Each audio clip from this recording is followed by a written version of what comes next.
अभी तक ये कहा जाता था कि लड़की से बात करना ठीक नहीं है, शादी के पहले से कोई संबंध स्थापित करना ठीक नहीं है। लेकिन अब तो ऐसी स्थिति आ गई भैया, कम से कम वो आपकी बीवी तो रहेगी, आपके वो हस्बैंड तो रहेगा, बात करने में हर्जा क्या है। यहाँ जब दूसरा कनेक्शन भिड़ जाएगा तब तो और अनर्थ हो जाएगा। कानून एकदम हमारे देश में पुरुषों के लिए पंग हो चला है। महिला की तो कहीं गलती मानी ही नहीं जाती। आप फैमिली कोर्ट में, कचहरी में चले जाइए, कहीं उसकी सुनवाई पुरुष की होती ही नहीं। ज़्यादा कानून करोगे तो 125 लगा देगी तुम्हारे ऊपर, तलाक भी ले लेगी, लिव इन रिलेशनशिप में प्रेमी के साथ रहेगी, मौज मस्ती करेगी और तुम्हारे ऊपर धारा लगा देगी 125, आपको गुजारा भत्ता भी लेना पड़ेगा। नमस्कार मित्रों, अयोध्या दर्पण में आपका स्वागत है। अभी 1.5 साल पहले एक घटना घटित हुई थी आलोक मौर्य और ज्योति मौर्य की। उसने समाज पे बहुत गंदा असर डाला। पता नहीं कितने लोग अपने बहुओं को पढ़ाना चाह रहे थे, इरादा बदल दिया। कितने लोग इलाहाबाद और प्रयाग वहाँ दिल्ली भेज चुके थे, वापस बुला लाए। बेटियों पर भी इसका असर बहुत ज़्यादा पड़ा। वैसे ही कोई घटना घटित होती है तो तत्काल तो उसको मनोरंजन के रूप में लोग लेते हैं, लेकिन उसके पीछे जो समाज को इसकी कीमत चुकानी पड़ती है वो और देखने वाली बात है। अभी इस समय सास और दामाद का प्रकरण पूरे देश में सुर्खियां बटोर रहा है। लोग चटकारे ले रहे हैं, जहां समाज पूरी सोशल मीडिया, स्ट्रीम मीडिया इस समय पटी पड़ी है। क्योंकि सास और दामाद एक ऐसा रिश्ता होता है कि माँ बेटे का रिश्ता होता है। अब कोई भी व्यक्ति अपनी शादी तय करेगा अपनी बेटी की, अपने बेटे की, तो भैया सबसे पहले अब सास दामाद में ही दूरी बनी रहना जरूरी है। अभी तक ये कहा जाता था कि लड़की से बात करना ठीक नहीं है, शादी के पहले से कोई संबंध स्थापित करना ठीक नहीं है। लेकिन अब तो ऐसी स्थिति आ गई भैया, कम से कम वो आपकी बीवी तो रहेगी, आपके वो हस्बैंड तो रहेगा, बात करने में हर्जा क्या है। यहाँ जब दूसरा कनेक्शन भिड़ जाएगा तब तो और अनर्थ हो जाएगा। इसलिए बेहतर है जो जिसकी पत्नी है, जो जिसका पति है, आपस में बात करें, ठीक है। इस समय समाज में इसका इतना गलत असर पड़ा है कि लोगों के कान खड़े हो गए हैं। अभी कल एक टीवी पर मैं बयान सुन रहा था हस्बैंड का, जो महिला भागी है, नाम मैं किसी का नहीं लेना चाहूँगा, अपने मुंह को नहीं गंदा करूँगा। पति महोदय कह रहे थे कि मेरा जितना जेवर है, मेरा जितना नगदी लेकर गई हैं, हमारा वापस कर दें, और अगर अपनी गलती मानती हैं तो हम रखने के लिए तैयार हैं अपने बाल बच्चों के भविष्य के लिए। इतनी सी बात नहीं है मित्रों।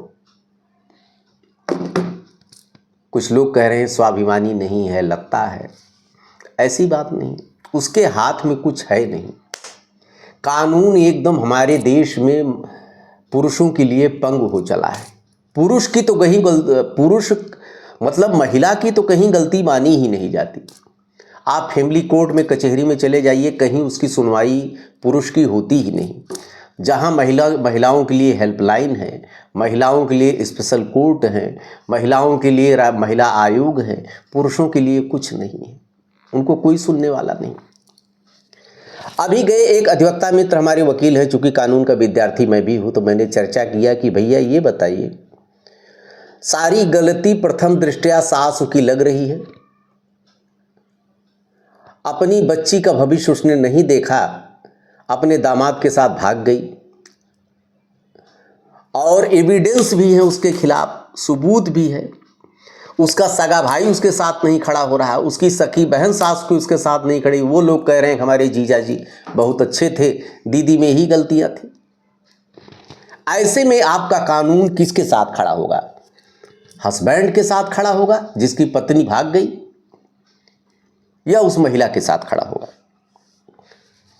तो उन्होंने एक धारा दिखाया हमको कानून की किताब में, सीआरपीसी की 494। उसमें स्पष्ट लिखा था कि जब तक आप तलाक नहीं देंगे दूसरी शादी नहीं कर सकते, या पत्नी तो आपको तलाक दे सकती है लेकिन आप नहीं दे सकते। ये क्या कर लेंगे? जो भी एविडेंस दे रहे हैं नकदी का, जेवर का, उसके पास, इनके पास कोई प्रमाण नहीं कि लेकर वो भगी। दूसरी चीज,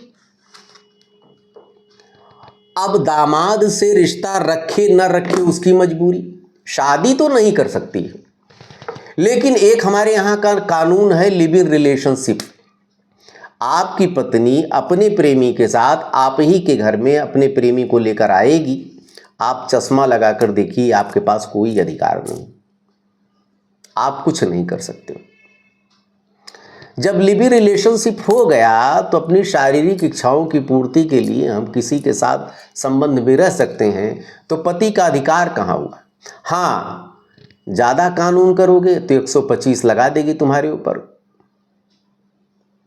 तलाक भी ले लेगी, लिव इन रिलेशनशिप में प्रेमी के साथ रहेगी, मौज मस्ती करेगी और तुम्हारे ऊपर धारा लगा देगी 125, आपको गुजारा भत्ता भी लेना पड़ेगा, कहीं के नहीं रहेंगे।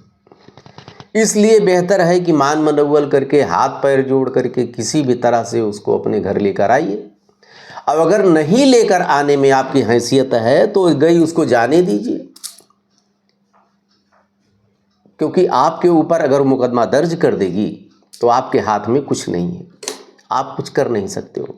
125 के तहत आपको गुजारा भत्ता देना पड़ेगा और हर कोर्ट में, कचहरी में, पुलिस, दरोगा, जो जहाँ भी सुनवाई होगी उसी को होगी। वर्तमान में तो कानून यही कहता है। ऐसी परिस्थिति में पुरुष के सामने खुद सरेंडर करने के कोई उसके पास चारा नहीं है। लेकिन हम कहेंगे कि अगर इस तरह की घटनाएं होती हैं तो वो एक दिन की परिणित नहीं होती है, उसकी पृष्ठभूमि पहले से लिखी जाती रहती है। आपको पता था कि आपकी पत्नी 20-20 घंटे अब दामाद से बात करती है, और उसके पहले ये भी था कि वो करीब 4 महीना पहले अपने दामाद के घर गई थी, 5-5 दिन उसके पास रही भी थी, उसकी सेवा भी किया था। उसी दौरान उसके रिलेशन डेवलप हो गए। आपको सब कहानी पहले से पता रही होगी। ऐसा नहीं है कि अटेंडम में घटना घट गई, क्योंकि एक पति को पत्नी से ज़्यादा कोई नहीं जान सकता, पत्नी को पति से ज़्यादा कोई नहीं जान सकता। आपको तो पता ही रही होगा कि हमारी पत्नी की चाल चलन कैसी चल रही है। दामाद से बात कर रही तो क्यों बात कर रही, बेटी से बात नहीं करने दे रही है तो क्यों बात करने दे रही। हमारे कुछ मित्र तो मज़ा ले रहे थे, वो कह रहे थे कि मूर्खता, उसको दोनों से संबंध बना के रखना चाहिए था। अपने घर में पत्नी उसकी थी, बेटी, और वहाँ जाता मायके में, ससुराल जाता तो सास थी। हम कहें नहीं मित्रों, ये गलत है। मनोरंजन के लिए तो ठीक है, लेकिन जो हमारे यहाँ एक वैवाहिक संस्था है, जो मेरे यहाँ संस्कार हैं, जो मेरे यहाँ एक परंपरा है, मर्यादा, वो दूषित हो जाती है। इसलिए किसी भी तरह से इस तरह की घटना को उचित ठहराना एकदम गलत है। लेकिन हम ऐसे लोगों को हम राय देंगे कि अगर आप लोगों के बीच में कोई भी मामला इस तरह होता है कि अपने घर परिवार तक ही सीमित रखें, उसको बाहर तक न जाने पाए, क्योंकि समाज और अन्य परिवार भी इससे गंदा हो जाता है। कौन अपने बच्चों को, कौन अब सास के ऊपर भरोसा करेगा, कौन दामाद के ऊपर भरोसा करेगा। कोई व्यक्ति अपनी पत्नी के ऊपर, अपने दामाद, अब उसका जैसे ज्योति मौर्य और आलोक मौर्य में तमाम लड़कियों को वापस बुला लिया गया था, वैसे इस घटना का भी बहुत दुष्प्रभाव समाज पर निश्चित रूप से पड़ा, बहुत बड़ी क्षति हुई है। हम भी प्रार्थना करते हैं कि इस तरह घटनाएं न हों, ईश्वर सबको सद्बुद्धि दे। ढेर सारी शुभकामना आपको, धन्यवाद।